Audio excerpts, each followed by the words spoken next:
కుసి కుసిగా నవ్వుతూ చలాకి మాటలు రూవుతూ కుసి కుసిగా నవ్వుతూ. ఏంటండి అబ్బాయి గారు, ఎలా ఉంది మన బిజినెస్? మన బిజినెస్ ఏంట్రా? ఇదేదండి మనది 50-50 వాటా కదా, ఏటంటారు? ఏంట్రా?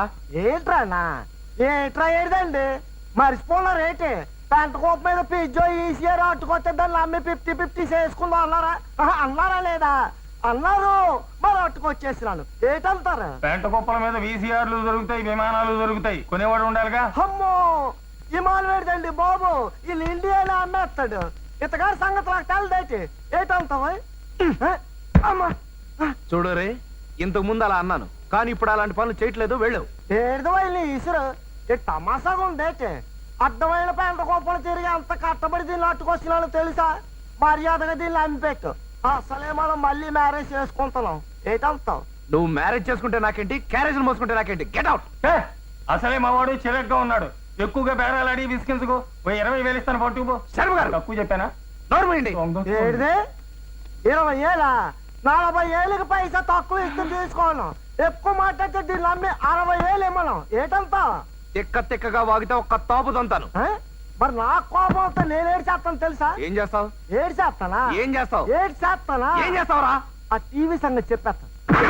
అమ్మా రేయ్, నన్ను కొట్టినావు కదరా, ఎక్కడ కొట్టాలో అక్కడ కొడతాను రా డబ్బా. రేపు ఈ పాటికి నీ షాపు నెగిసిపోద్ది, నీ సాల్తి గల్లంత అయిపోద్ది.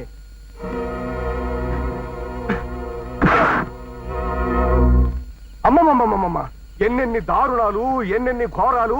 ఇక ఊరుకుంటే లాభం లేదండి. వస్తున్నా. మన కాలనీ జనం అంతా కలిసి వారి సంగతి తేల్చేయాల్సింది. ఆ గోపీచంద్ గారిని అడ్డం పెట్టుకుని బతికేస్తున్నాడు ఈ దివాకరం గాడు.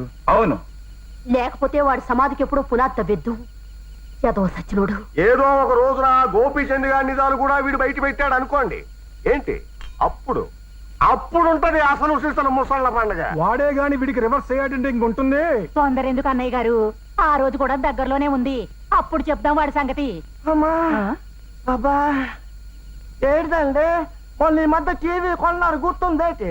ఏటంటారు? ఎలా మర్చిపోగలయ్యా సంఘటన?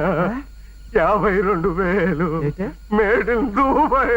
మొగంతా పచ్చడి చేసేసింది. దుబాయ్ కాదు, బొంబాయి కాదు, అది మన ఊరు పెంట కుప్ప మీద. పెంట కుప్ప మీద మరి రాలే కదా ఈడి అదొక 116 రూపాయలకి అమ్మింది. 116 రూపాయలకా? ఎక్కడికక్కడ పచ్చి నిజాలు చెప్పే ఆ దివాకరం గాడు ఇన్నాళ్ళకి దొరికాడండి మనకి. నా చెప్పులు ఎక్కడ? నా సైకిల్ ఎక్కడ? ఇప్పుడే నక్షత్రం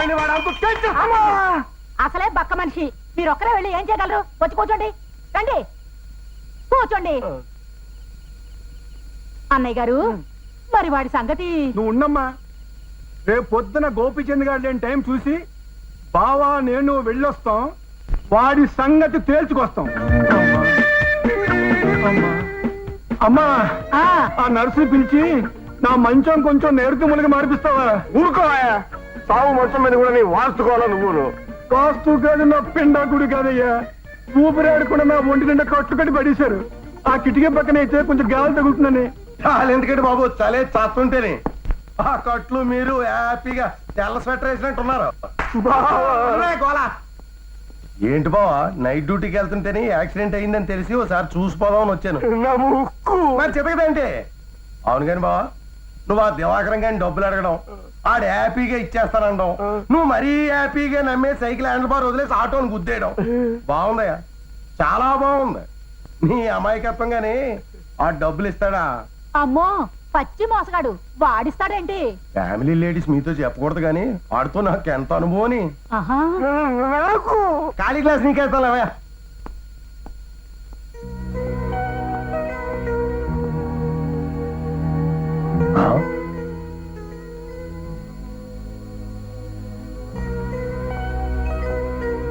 దివాకరం, హలో. మరి భాగ్యం పని జరగలేదు కదా. నా 13,000, మా దమయంతి 4,500 మాట ఏంటి? ఎప్పుడు ఇస్తావు?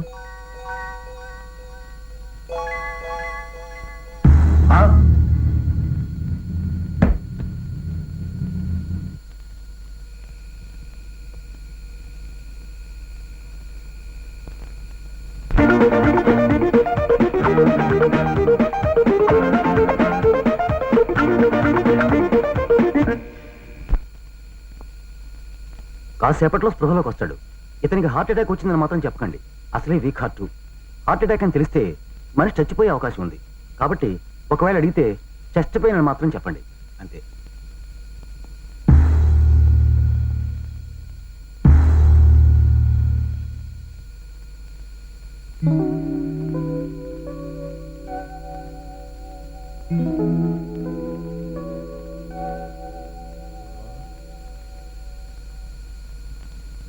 గోదావరి ఎక్స్ప్రెస్ లో ఉండవలసినండి ఈ పెట్ట మీద ఉన్నానేంటి? మీరంతా ఇక్కడున్నారేంటి? ఏమైంది? అమ్మో, గుండులేటి కలుక్కుమంటుంది. ఏం జరిగింది? నాకేమైంది? మీకేం కాలేదండి, కొంచెం చెస్ట్ పెయిన్ వచ్చింది. కళ్ళు తిరిగి పడిపోయారు అంతే. నోర్మేండి, చెస్ట్ పెయిన్ కి కళ్ళు తిరగడం ఏంటి? నాకేదో డౌటే. చిన్నారావు బావా, ఏంటి ఏంటి నీ గొడవ? నీకు చెస్ట్ పెయిన్ నీరసంతో వచ్చింది, నీరసం వీక్నెస్ తో వచ్చింది, వీక్నెస్ తోనే కళ్ళు తిరిగి పడిపోయావు కదూ కదూ. ఇంతమంది చూస్తుంటే నమ్మనంటావేంటి? మనిషి నాకు మంచి చెడ్డ ఉండాలి. నోర్మయ్యా, నాకెందుకో మీ అందరి మీద డౌటే.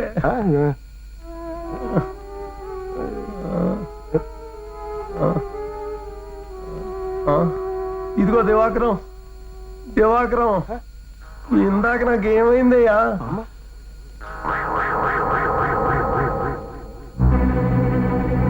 అమ్మా, ఏం అడుగుతున్నాడేంటి? కొంపతీసి నిజం చెప్పేశాడు కదా. అలా నీళ్ళు అవుతావేంటయ్యా? ఏం జరిగింది చెప్పు.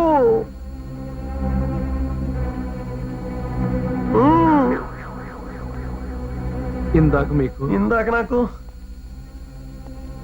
ఇందాక మీకు ఇందాక నాకు ఇందాక మీకు ఇందాక నాకు హార్ట్ అటాక్ వచ్చిందండి.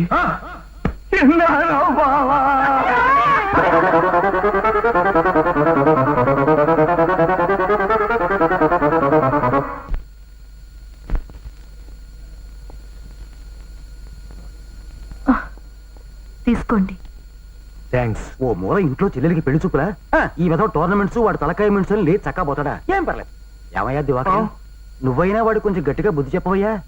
రే, ఈ కుర్రాడు దివాకరం అని. నమస్కారం అండి. హలో, మా వాడి ఫ్రెండు చాకులాడి కుర్రాడు. కొంచెం అప్పుడప్పుడు అబద్ధాలు చీటింగులు లాంటివి చేస్తాడనుకో, ఏం పర్లేదు. అయితే మాత్రం ఏం తెలివితేటలు, ఏం సంపాదన, ఎంత లౌక్యం. వస్తున్నా. రే, మీరు మాట్లాడుతుండండి, ఏం పర్లేదు. ఏ నువ్వు మా బలరంగాడి కొడుకు ఫ్రెండ్ అనమాట. ఏం లేదయ్యా ప్రభాకరం, దివాకరం. ఏం పర్లేదు. ఇప్పుడు పిల్ల చాలా బాగుంటుంది, శీలవతి గుణవతి అని చేసుకుంటున్నావు. ఏమంటావు? మీరు భలే అబద్ధాలు ఆడతారు పిన్ని గారు. మూర్తి బాబాయ్ గారికి ఇంకా 50 నిండలేదా? ఎవరైనా వింటే నవ్విపోతారు. శీలం అంటే నిజమే, కానీ ఇదిగో ఈ కానీలో కట్నాలు నాకు అక్కర్లేదు. రోజు పేపర్లు చదువుతున్నాం కదా కృష్ణాలు చచ్చిపోతున్నారని. అవునా కదా? అదేనండి, చావు గురించి చెప్పాలంటే వెనకడు కుర్రాడు కూడా చచ్చిపోయాడు. అని పెళ్లి చూపులు అవుతుండే చావుల గురించి నా దగ్గర చెప్పకు. నేను అస్సలు వినలేను. ఒక్కడే కొడుకు, కట్నం ఆశ లేదు, పిల్ల గుణవంతురాలకి చాలు, అందుకే చేసుకుంటున్నాం. అంచేత ఇదిగో ఈ పెళ్లి ఇలా జరిపించేసామంటే ఇక నాకు కావాల్సిందల్లా అమ్మాయి తొందరగా నెల తప్పడం. ఏమంటావు? అదే అదే నెల తప్పడం గురించే ఇంత పెళ్లి అయితే కొనుక్కోవాలని చెప్పయ్యా. ఎండకోరా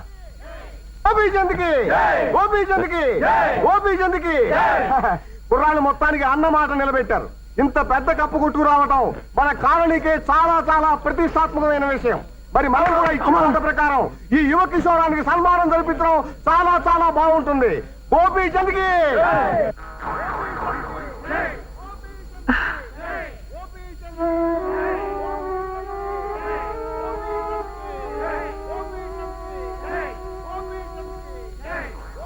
నవ్వు వంకరగా వస్తుంది. నీ సిన్సియారిటీకి మురిసిపోవడం వల్ల. ఏం మురిసిపోవడం నా బొంద. ఆ పెళ్లి కొడుకు తండ్రి ఎదుటి వాళ్ళని పూర్తిగా మాట్లాడకపోవడం వల్ల బ్రతికి బయటపడ్డాను కానీ లేకపోతే వాళ్ళ గోపీచంద్ గారి చేతిలో నాకు బరిత పూజే. అబ్బా ఇంకెంత? ఈ రోజు మార్చి 30, ఇంకొకే రోజు.